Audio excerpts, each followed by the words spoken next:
लोगोसे आं दिनै दंफैयो चिरां जिल्लानि सिङाव थानाय सान्तिपुर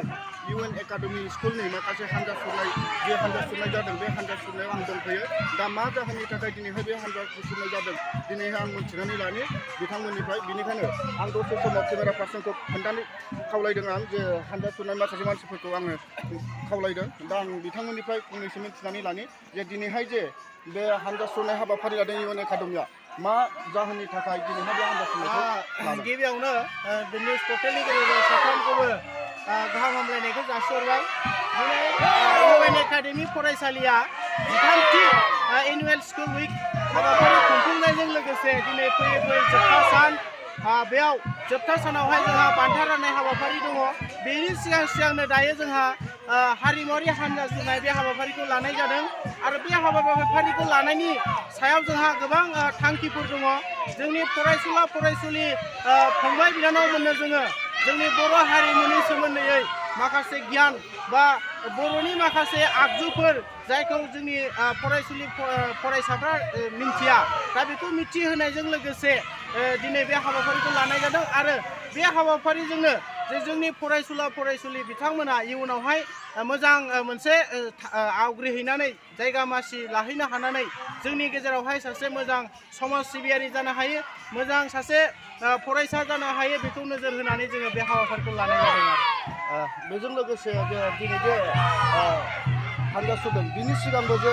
माखासे हान्जा सुरनाय हाबाफारि लाखांदोंमोन नामा सिगां समावहाय लाखांबाय थेवब्लाबो देग्लाय बोसोरनिया एसे आलादा देग्लाय बोसोरनिखौ जोङो एसे सिगां समाव जानानै थांनायफोरनिख्रुइ एसे आलादा खालामनाय जादों गोबां जोंनि बर' हारिमुनि माखासे आगजुफोर गानग्रा जोमग्रा रंजानाय बाजानायाव लाग्रा आगजु बेफोर गासैखौबो जोङो दिन्थिनो दिनै आखायाव लानायजों लोगोसे दिनै बे हाबाफारिया साक्सेसफुल जाबाय आरो बे हाबाफारिनि गेजेरजों फैबाय थानाय जे माखासे इयुनफोरखौ मा फोरमायनो सानो बेखौनो आङो खावलायगोन जे जोंनि इयुन जोलैफ्रा जे जोंनि बर' हारिमुनि माखासे जोंहा मा होनो दामनाय देनाय गाननाय जोमनाय हारिमु होनोबा गासिबो थायो नङा होमबा बे हारिमुखौ जोङो लाइफ टाइमलि मोनसे जों बुहुमाव जेसेबांसिम जोंनि बर' हारिया थांनानै थांगोन बेसिम जोङो बर' हारिमुखौ जोङो मोनसे प्रिजार्भ खालामनानै दोननांगोन आरो जों बेखौ मिजिं थिनानै जों बे हाबाफारिखौ लानांगोन गोजोननाय थाबाय दा मिथिनानै मोनबाय जे दिनैहाय बे हाबाफारिनि सोमोन्दै आं माखासे जाय बे स्कुलनिनो फोरोंगिरि बे फोरोंगिरिनि बिथांनिसिम आं दिनै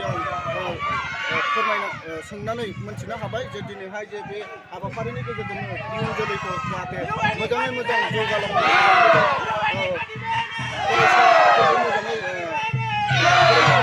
मोजाङै दैदेनलांनो हागोन होननानै बुंबाय आं बेखिनियावनो नोंथांमोननिसिम आंनि अननाय आरो सिबिनायखौ खुलुमनानै आं बेखिनियावनो दोनथ'नाय जाबाय बे हाबाफारिया मानि थाखाय लानाय बे हाबाफारिया ओरैनो गथ'फोरनि माखासे इनार टेलेन्ट बेखौ जों बोखारनो थाखाय बे हाबाफारिखौ जों लानाय जायो बोसोरफ्रोमबो जेब्लानाखि स्कुल उइक जायो अब्लानो जों बे हाबाफारिखौ गेलेनाय मोसानाय रंजानायजों लोगोसे बेबायदि कालचारेल रेलिखौ जोङो लाबाय थानाय जायो बिनि गेजेरजों जे दिनैनि जे हाबाफारि लानाय बे हाबाफारि लानायनि गेजेरजों इयुननि जोलैफोरखौ माबायदि फोरमायलांनो सानो बे हाबाफारि लानायनि गेजेरजों जोङो इयुननि जाखांफुनाय फरायसा फरायसुलिफोरखौ जोङो हारिमु बिथिङावबो जेन गोसो होनो हायो बेनिफ्राय गुबुन बाहेरा मुलुगाव जेन बियो पार्टिसिपेट खालामनो हानाय जायो बेनि थाखाय हेफाजाबनि थाखाय जोङो बे हाबाफारिखौ लानाय जायो लोगोसे देग्लाय जे नोंथांमोननि स्कुलाव जे मेट्रिक आनजादनि रिजाल्टआ माबायदियैहाय मोजां फैदों होननानै सानो जोङो फैबाय थानाय जिनाखि 2023 मायथाइनि जिनाखि होनो गोनां मेट्रिक आनजाद बे मेट्रिक आनजादाव जोङो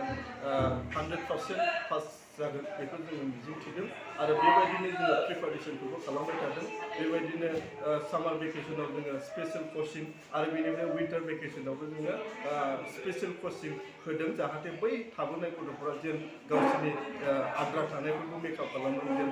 मेट्रिकनि जिनाखि रिजाल्ट बेखौ मोजाङैनो जेन जानो हायो बेखौ जोङो मिजिं खालामदों खौरांनि गेजेरजों जे फरायसानि जे गार्जेनफोरखौ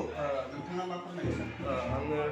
बे फरायसालिनि जानानै आङो गार्जेन मान होनो गोनां गुबुन गुबुन गामिनिफ्राय नुजाफैनो हानाय बे गार्जेन बिथांमोनखौ आं खावलायगोन बे जाबाय UN बड'फा उपेन्द्रनाथ ब्रह्मनि मुङाव बे फरायसालिया गायसनजानाय आरो बे बड'फा उपेन्द्रनाथ ब्रह्म जिनाखि आदर्श बेखौबो जोङो फरायसाफोरनो होफानो नाजानाय जायो आरो बे फरायसालियाव जोङो जेब्लायबो गोग्गो सोलोंथाइ गोग्गो आखल आखु बेखौ जोङो जेब्लायबो होनो नाजाबाय थायो आरो लोगोसे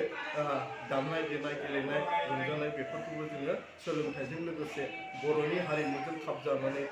जोङो बे सोलोंथाइखौ होनो थाखाय नाजाबाय थायो गार्जेनफोरखौ फरायसाफोरनि सांग्रांथिनि थाखाय मा फोरमायनो सानो